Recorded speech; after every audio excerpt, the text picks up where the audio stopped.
Let me just say this.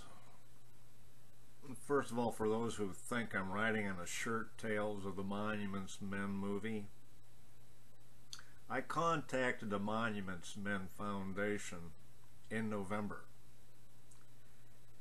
And it took over a week for them to respond with a letter that I requested based on my investigation, which is, of course, still ongoing.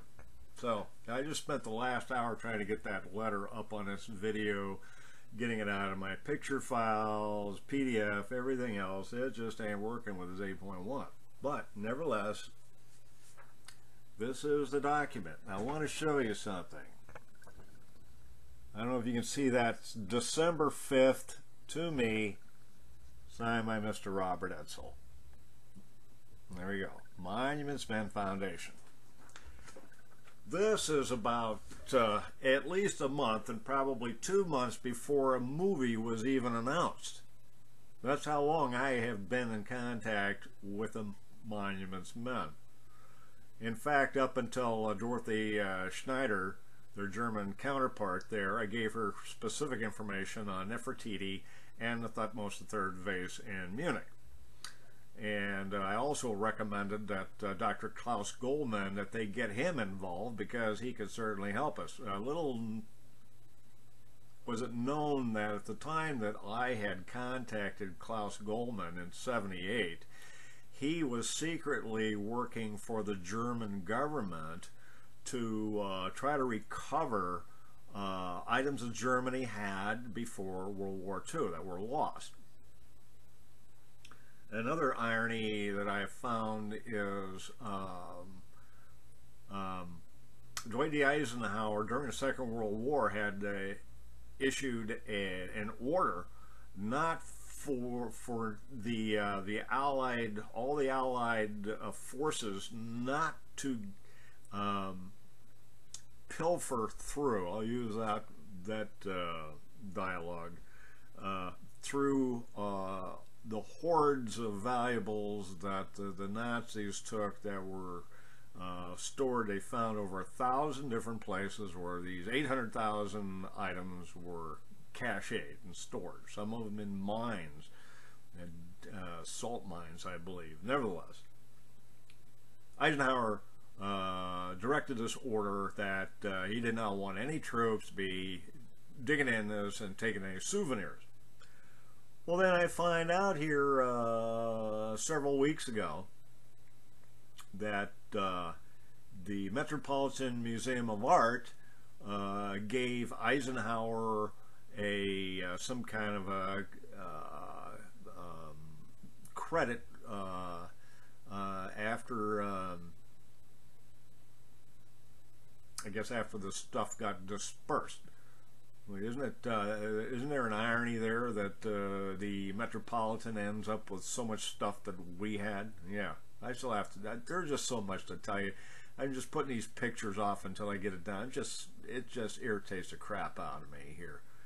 But nevertheless, there's a letter well before the movie, and you know, you get into YouTube, you look at everything that's there.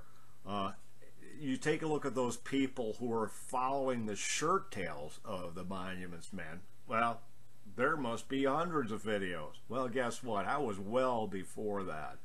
So this is where I'm coming from. I contacted them in November. It may have even been late October. But nevertheless, it's in my computer. I've got all this stuff in there. I don't need to be specific dates, my numbers and that. Let's just get on with where it's really at. Man, this is, can't imagine frustration going through my mind.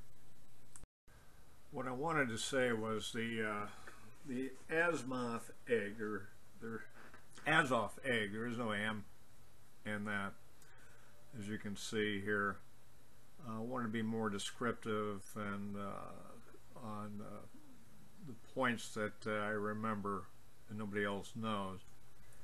Inside the egg, in the larger portions, it was designed so there would be two pieces of that were brass. They were made out of brass sheeting and bent in such a way that the ship would slide right in to these two narrow, say, guides, so that the ship would be placed in between and be suspended tightly. I broke one of those off, and I've never seen it in any of the pictures that show it in place the way it originally was designed, although there are some pictures out there that looks close, but I'm not sure that it's even been maybe that one piece I broke off never returned with it. But getting more descriptive of the green velour that's on the inside, it kind of looks crushed in some ways, and I would think that it also got crushed when I broke that one shelf off too as a little kid. I don't know why I did it, just to test to see how it was attached and see if it was glued. But where the brass came through the glue, the green velour, it was not buttonholed there to keep it from fraying. Behind the slits, it was glued. That kept it from fraying. So I just wanted to mention that. You know, it's little facts that nobody knows. Is just something that unless you handle it, you wouldn't know exactly how to be so descriptive of these points. Now I'll move on. There's so much ground to cover, and people deserve a lot more images than what I've put up, and I've got a lot more. You know, the Russians probably think that obviously at this point I wouldn't think that they would believe me about the Nicholas's crown, but hey, I've got something else that is really significant, and if that didn't move them, well, the next thing's going to blow their socks off if it hasn't blown them off already. This is a coronation egg. Take a look at the cherub right in the center. Look right above his head there. It's offset. I just wanted to say that that is not the coronation, that is the equestrian egg. The resolution doesn't come off very well, but it has for my printer. If you look right here, that's what I'm talking about. That very center, right down with the top of the head, that's off. It's because I did that when I was a little kid. So this explanation that follows here is this is actually the equestrian egg of 1910. So not the coronation egg. That's another thing that I have a couple things to share with you. Today that's straightened out, and kind of leads me to believe that, well, maybe that was part of the Malcolm Forbes Foundation sale to the Russian billionaire. But I tried to get that that centerpiece out years ago, and I put a lot of strength into trying to twist that off. In fact, after I couldn't get it off, I tried to spin it back the other way, and I couldn't do that either, so it stayed that way. And I was quite surprised to see if it was still off-center, and in the most recent pictures, it straightened out. So guess what? You know, Faberge Eggs wouldn't have left it that way. Obviously, it was straight when he delivered it, and I take credit for that being off-center there. There's some more I wanted to show you. Look at this picture of Alexandra's crown. I'll explain it in depth after I get through this, this segment. Segment being that I don't have the expertise to be leaving a picture up there and describing it. I've lost a lot of video, and it gets pretty tiring, but I'm moving on here. Anyway, that picture, that tiara, that's pretty much true to color. It's not brilliant gold, it's just a light yellowish hint of gold. It wasn't gloss at all, and that's pretty much what we had, exactly the way that portrait shows. Of course, you can't see it in the black and white, but again, that's pretty much the way we remember it. In the earlier photograph of Alexandra, the one I said that we had everything in the picture, there are diamonds in there. She had huge solitaires in there, but they weren't brilliant. And then I'm going to pull up a picture of the tiara that Josephine received. I believe it was from Nicholas I, the grandfather. Gave it to Josephine, who was getting a divorce from Napoleon. And there's no brilliance on these diamonds, not the way diamonds are today. And that's what led me to believe that they were glass and not even crystal. So I'll get that picture here.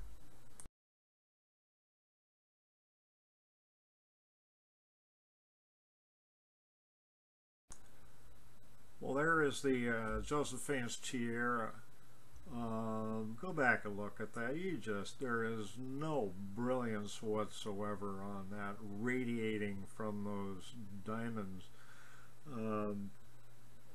The point I wanted to, the other point about that is the huge diamonds that are suspended above each one of those peaks. The metal that holds those in place almost look like they're copper. I don't have the photograph that really told me, it reminded me of my experiences there, but just below the metal that holds these high suspended diamonds, it's real dark, almost like where they, it was dark from welding, that metal fusing, that thing that holds the diamond in place. It was dark onto the copper, and that tiara looked unfinished. It just didn't look that nice. You can barely see that in that picture. I don't expect anybody to go back and do any investigation on there, but the people that have it know what I'm talking about. Nevertheless, some of those prongs got bent, and they're not straight today. And I bent some of those. But I'm just trying to get along this association of the stuff that we had, and there's a lot of stuff yet to put out there. Here is the Russian armory site with a scepter in the middle and Nicholas's crown on the right. The point I wanted to make here is how important these pieces are to the Russian people, the Federation, or the you know, it's gosh, this goes back a long way for them. But if you get on the armory site, you'll notice the very top of the scepter has been changed. I'm going to show you a picture of the original scepter, the very top, that I damaged. And I'll point out exactly where the damage is and where it's removed. And how would I know to look there? Well, you know, here's the questions come. How does he know that? Well, guess what? Here's the Orlov diamond on the Russian scepter. Let me get another picture for you. Okay, now here's the one that I took some time ago. Right here, you see the two arrows right there? There's a piece missing right in here, right there. And I found that when my brother was whacking away with Nicholas II's sword, that jeweled diamond encrusted cloison type sword, and obviously we have time to get to that. Let's talk about the scepter here.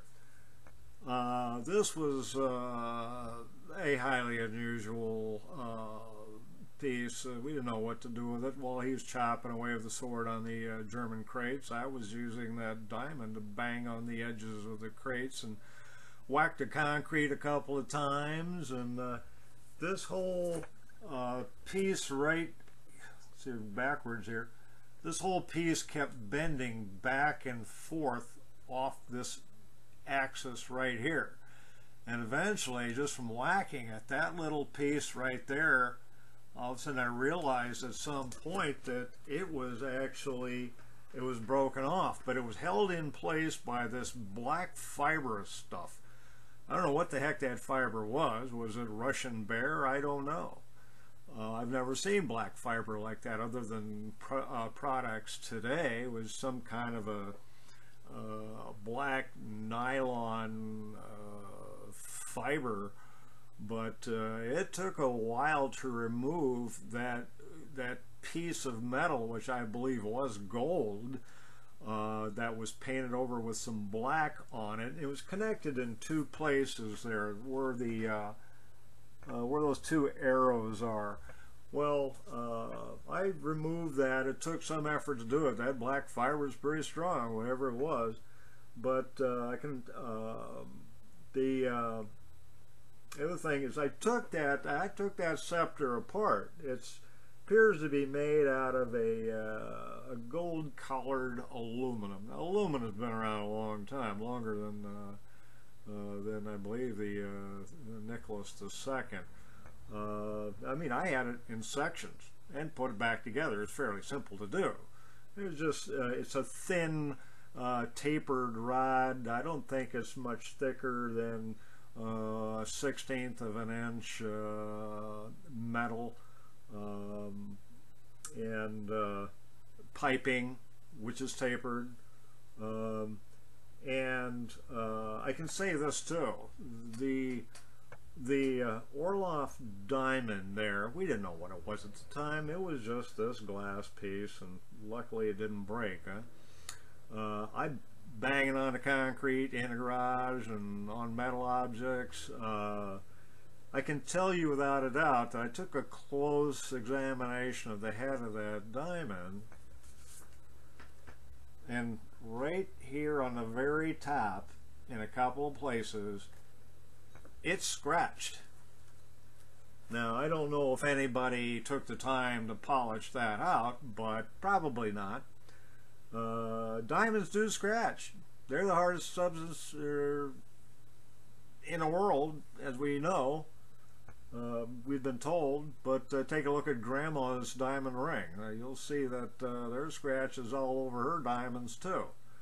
But anyway, yeah, I just thought I'd bring that up. That's another one of those things.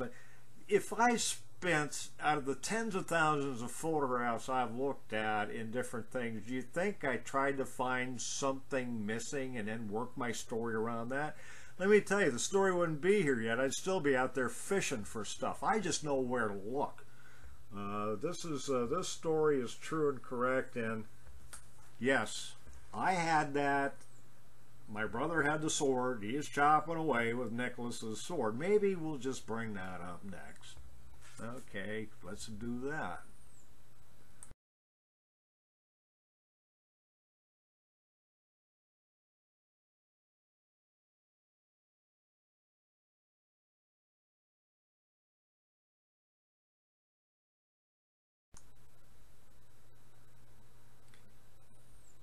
The one secret I wanted to mention about Nicholas's sword there is, if you look, if you get into your search engine and put in Nicholas II sword, you'll go right straight to the Antiques Roadshow. It's a video there, and you'll see them having some difficulty extracting the sword, and then I think they even put it back in, and you can see how tight it was. Well, I know what the secret is and why that sword is so tough to pull out. Is because originally the scabbard on the inside was lined with a light blue or gray, I'm thinking it was silk, because it was a very thin cloth. And I can remember it starting to come apart, because the very end of that sword, and you may even see it in their video, it got rusty. Wherever it was sitting somewhere over a period of time, it got rusty, and I think that created the resistance on the cloth, which eventually drew the cloth into the scabbard. And that cloth is all jammed down inside there, and it'd probably be not too difficult to get it out, putting some kind of a wire down in there with a little hook on it and a little bit of effort. I'm sure you can pull it all out. And it'll probably show you that that's what color it is. It was, as I remember, a light blue and or gray cloth. Gee, that must be the royal colors. That was the same colors that was on the ring. But that's the secret to that. We had that sword. We also thought it was with that cloisonne design that it was we didn't know to even associate that with Nicholas II, because even then, back in the day, a lot of stuff from India like that cloisonne type stuff, and we had a lot of Nicholas II family silverware, those cloisonne dishes and that. And I understand now, remember, I'm a picker, that the Russian stuff was 800 silver with the Nicholas's family stuff. I don't have an argument with that. Just that we had a lot of that stuff, and I found a lot of it went through auction, and some of those pieces, not much bigger than that, a little bowl, gravy bowl, whatever it was, $180,000. Well, what the heck, you know, an egg, 10 million. What the heck? We'll see what we got here. Maybe we can, how much more we can do. I really don't want to do more than a half an hour segment. That hour segment, that was a bitch. Had to be for you.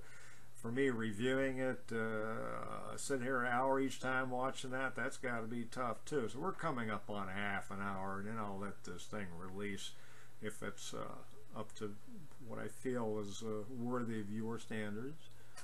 Okay, let's see what we've got here.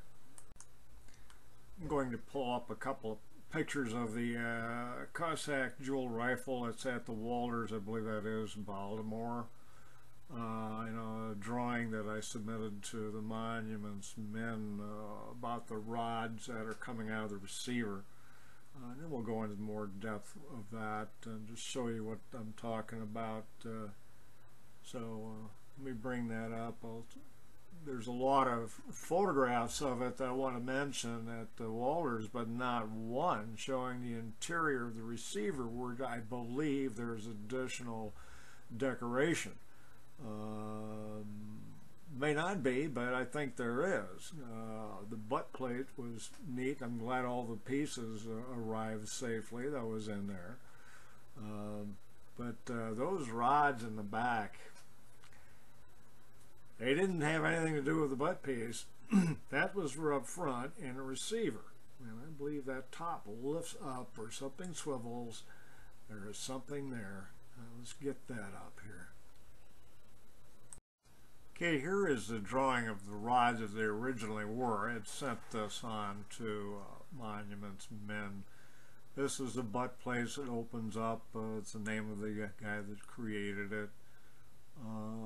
These are the tools that were actually inside the butt plate, and here they are displayed.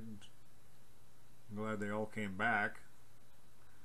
And here comes the top of the receiver. Now this lifts up somewhere. Now that lock, that hammer, it doesn't belong on this weapon. It's described there. We noticed that as kids. Anyway.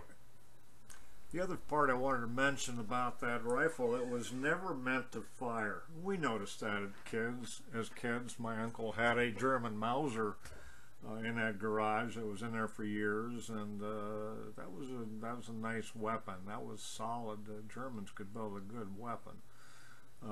This thing was fragile. It not just because of the decoration, but the barrel and forearm moved within the stock. It was loose. Again, it was never meant to be fired. I described at one point, probably in another video, how it doesn't show the rods that extended out of the butt plate here. Maybe I need to find another video. Hang on. Here's a picture of that lock. It just never did seem to look like it went for that rifle, and described that way at the Walters. Here's the rear receiver. I'll describe that in a minute as soon as this is done loading here. Those two rods in that receiver pull out. The one on the left is I believe, the original length with the loop on the end, which is pulled out. The one on the right, that was shortened. That, if you look closely at that, you'd have to get into the Walters to take a look at that. The left side, you'll see that that rod is actually, it's a rectangular, it's four-sided rod that goes down, and it seems to be a jewel on there. I think there were jewels on down there a ways, and based on how much could pull out. And those are the pieces I was breaking off on the right side, which is much shorter. It almost looks like I can almost see behind that button on the right side where they had put an extension on there. But I do know that it's shorter either way.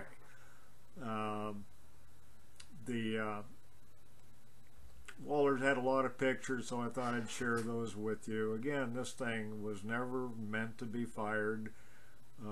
We could feel that. We also thought, even as kids, what a waste of time that was. Why don't you use a real rifle there, fella?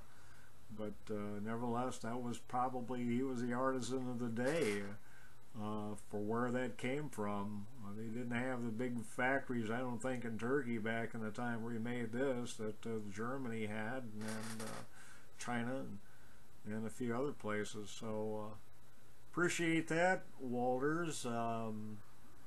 Good luck with that. Please open up, look inside there. You have something else to display, I believe, in that receiver. Otherwise, why are those rods there? It wasn't a cocked thing. That's why there's a hammer that came from another rifle. Okay, we're probably coming up on 30 minutes here, so let's see if I can load this. Google's been telling me some funny things, but making it hard for me to load this video. But I think I'm done for today. Then we'll work on part 3.